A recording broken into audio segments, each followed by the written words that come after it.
السلام علیکم ورحمۃ اللہ وبرکاتہ۔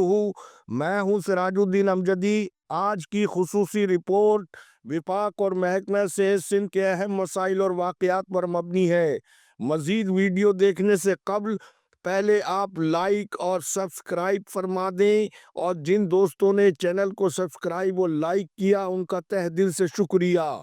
آج کی گفتگو کا آغاز کراچی میں پولیو ٹیم پر دہشت گردوں کا حملہ اور کراچی میں ہائی رسک ایریا میں خود چیف سیکریٹری سندھ کا موجود ہونا نہ صرف سیکریٹری صحت ریحان اقبال بلوچ اور توسیعی حفاظتی ٹیکہ جات کے صوبائی سربراہ کے لیے ایک بہت بڑا چیلنج ہے۔ میں اپنے ان خیالات کا اظہار اس سے قبل بھی کر چکا ہوں، اور آج دوبارہ اس کا تذکرہ پھر کرنے کا مقصد یہ ہے کہ چیف سیکریٹری سندھ سید آصف حیدر شاہ انسداد پولیو کی حساسیت اور عالمی برادری میں وطن عزیز پاکستان کی صحت عامہ کی اہمیت کا صرف احساس اور ادراک ہی نہیں رکھتے ہیں، بلکہ اپنے منصب اور مرتبے کے وقار کو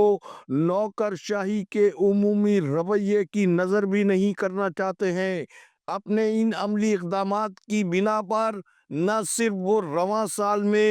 وفاقی حکومت کی جانب سے انہیں 23 مارچ 2025 میں تمغہ امتیاز یا ستارہ امتیاز کے اعزاز کے پانے والوں میں ان کا نام نمایاں طور پر ہونا چاہیے، کیونکہ پولیو فری پاکستان کا قومی مسئلہ ہے، اور اس مسئلے کے حل اور کامیابی کے لیے سندھ کے تمام منتخب ارکان اسمبلی، خواہ وہ سندھ اسمبلی کے ممبر ہوں، قومی یا سینٹ کے اپنے اپنے حلقوں میں سیاسی وابستگی سے بالا تر ہو کر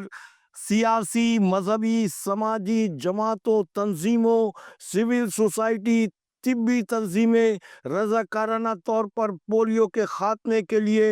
عملی طور پر میدان میں اپنا کردار ادا کریں، اور چیف سیکریٹری سندھ کی طرح ضلعی صحت افسران سے رابطہ کر کے پولیو ٹیموں کے ساتھ، خاص طور پر غلط فہمی کی بنیاد پر انکاری ایریاز اور ہائی رسک ایریاز میں ان ارکان کو جانا چاہیے۔ اور ایک بات یہاں میں منتخب ارکان سے یہ بھی عرض کرنا چاہوں گا کہ جس طرح سے انہوں نے حکومتی اور حزب اختلاف کی بینچوں کا فرق ختم کر کے جس فراخ دلانہ انداز میں اپنی تنخواہوں اور مراعات میں حال ہی میں اضافہ کیا ہے، پولیو ہیلتھ ورکرز کی تنخواہوں میں اگر شاہانہ نہیں تو کم از کم فقیرانہ طرز پر پولیو خاتمے کی مہم کے بیک بون فورس کی تنخواہوں میں اضافہ کر دیا جائے۔ وزیر اعظم کی جانب سے 2025 کو پولیو کے خاتمے کا سال قرار دینے کا اعلان کرتے ہوئے سال 2025 میں اگر تمام منتخب ارکان اسمبلی کے علاوہ نامزد وفاقی و صوبائی مشیر اور معاونین بھی اپنی ایک ہفتے یا 3 روز کی تنخواہوں میں پولیو ورکرز کے سینٹر پول میں جمع کروا کر پولیو خاتمے کی فرنٹ لائن فورس کو معمولی سی بھی مالی سپورٹ کا اہم اہتمام کریں، تو سیاسی قیادت کے اس فیصلے کے کیا دور رس اثرات مرتب ہوں گے۔ شاید ہماری سیاسی قومی قیادت کو اس کا ادراک اس لیے نہیں ہے کہ وہ آج تک صرف قوم سے قربانیوں کی اپیل کرتے چلے آئے ہیں، لیکن ان کی جانب سے کسی بھی قومی مسئلے کو کامیاب بنانے کے لیے اپنی جانب سے اور اپنے گھر سے قربانی دینے کی عملی مثال کم از کم میری 35 سالہ صحافتی زندگی میں میرے علم میں نہیں ہے۔ پھر اسی حوالے سے گلزار ہجری میں پولیو ٹیم پر حملہ، ملزمان کی بروقت گرفتاری یقیناً حکومتی اور انتظامی اداروں کی ایک اچھی مثالی کوشش ہے، لیکن نہ صرف ان ملزمان کے مقدمات کو انسداد دہشت گردی کی عدالتوں میں چلنا چاہیے، بلکہ ان قومی ملزمان کو جلد عبرتناک سزائیں دینے کا عمل بھی مکمل ہونا چاہیے، بلکہ اس واقعے کی تفتیش کم از کم ضلعی سطح کے ایس ایس پی کے سپرد ہونا چاہیے، بلکہ ان عناصر کے سہولت کاروں کو بھی بے نقاب کر کے انہیں بھی کیفل کردار تک پہنچانے کے عمل کا آغاز باب الاسلام سندھ سے ہو جائے تو یہ اقدام قومی یکجہتی کے لیے سنگ میل ثابت ہو سکتا ہے۔ بلکہ میں آج کے اپنے اس پروگرام کی وساطت سے corps commander Karachi lieutenant general Awais Dastgir کی توجہ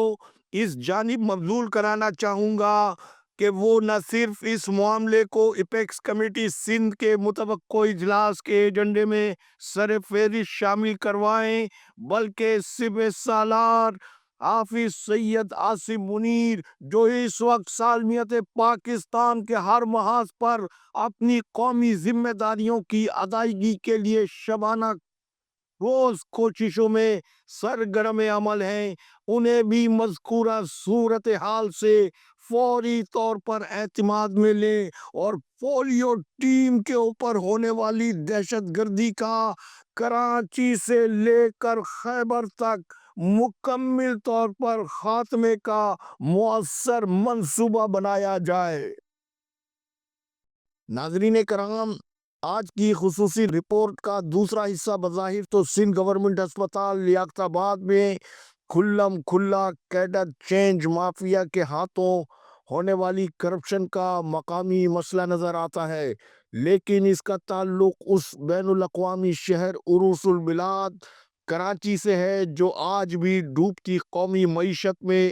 ملکی معیشت کو چلانے کی ہب کی فہرست میں شامل ہے۔ الحمدللہ لیاقت آباد کی تجارتی مارکیٹیں لاہور سے زیادہ ٹیکس ادا کرنے والوں میں شامل ہیں۔ یہ اعزاز 2020 میں ملک کے قومی اخبار روزنامہ جنگ کے ہیلتھ رپورٹر کا ہے، جس نے سندھ گورنمنٹ ہسپتال لیاقت آباد میں کیڈر چینج ہیلتھ مافیا کو بے نقاب کیا، اور سابق ایم ایس ڈاکٹر مادھوری لاکھانی نے ایسی خبروں کی تصدیق بھی کی اور مذکورہ ریکارڈ غائب ہونے کا انکشاف بھی کر ڈالا، لیکن بعد ازاں یہ معاملہ نہ جانے خوف سے یا مصالحت کا شکار ہو گیا۔ تاہم سابق ایم ایس ڈاکٹر ایوب ببر کے دور میں اینٹی کرپشن اور رینجرز کی جانب سے گریڈ 2 سے کیڈر چینج کے خلاف قانون طریقہ کار سے گریڈ 6 کے اسٹور کیپر انوار الحق کو نہ صرف حراست میں لیا گیا بلکہ اینٹی کرپشن کے دفتر کی یاترا بھی انوار الحق گاہے بگاہے کرتے رہے ہیں۔ تاہم چند ہفتوں قبل قومی اخبارات اور الیکٹرانک میڈیا میں انوار الحق کی رشوت وصولی بینکوں کے ذریعے ہونے کی خبریں ثبوت کے ساتھ سامنے آئیں تو انوار الحق کی میڈیا میں ان خبروں کے سامنے آنے کے بعد